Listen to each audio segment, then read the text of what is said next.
my previous lecture, I have shared the main challenge in playing a theme and variations. And to cope with that challenge, I have shared my strategies number 1 and 2. So here is my strategy number 3, figuring out the distinct features of the theme and projecting them in all variations. For the composers, the theme is the unifying factor for writing all of the variations. It is challenging for a performer to see the connection between the theme and its variations as strong as the composer does. It is challenging as well for the audience to pick up this connection. One variation can be very different from the previous one. A performer tends to focus more on bringing out the contrast in the variations or connecting one variation to the next. Equal attention should be given to building a connection between each variation to the theme.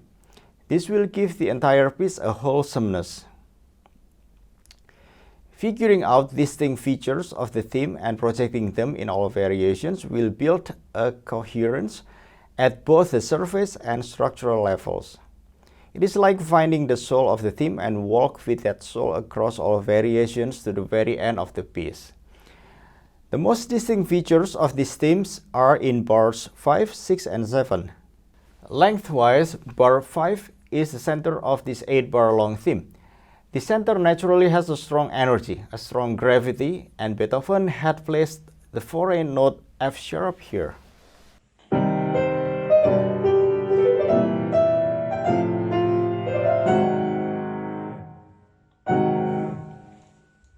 This will be the first distinct feature that I will carry throughout all variations.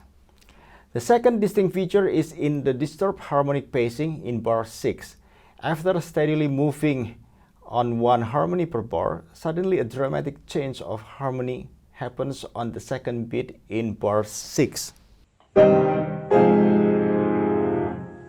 Beethoven also put a strong emphasis on this beat by giving a sforzando, a sudden explosive tone, and giving the fullest texture. This harmonic and rhythmic disturbance is even more pronounced in some variations, appearing in hemiola, very well reflecting the disturbed soul of its composer. Here is a great example in variation 5. Its dancing mood hides the rhythmic play in its figurations.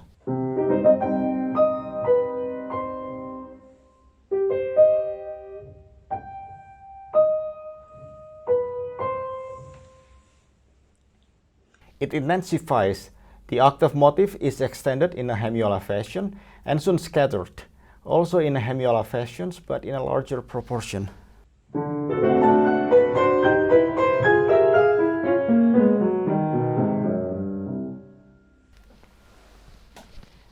The last distinct feature is the abrupt dynamic contrast in bar 7. In variation 22, I try to carry out this original dynamic design, even though there is no direction from the composers.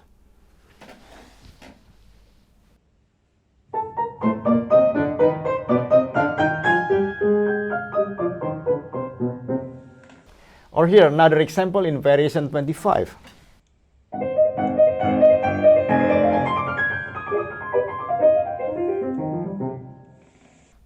Beethoven did not always follow the forte to piano dynamic scheme, but I still try to maintain the connection to the initial scheme in the theme, so that I could feel the conflict as the forte is prolonged. I could feel Beethoven's resilient spirit to give up, like in this variations 24.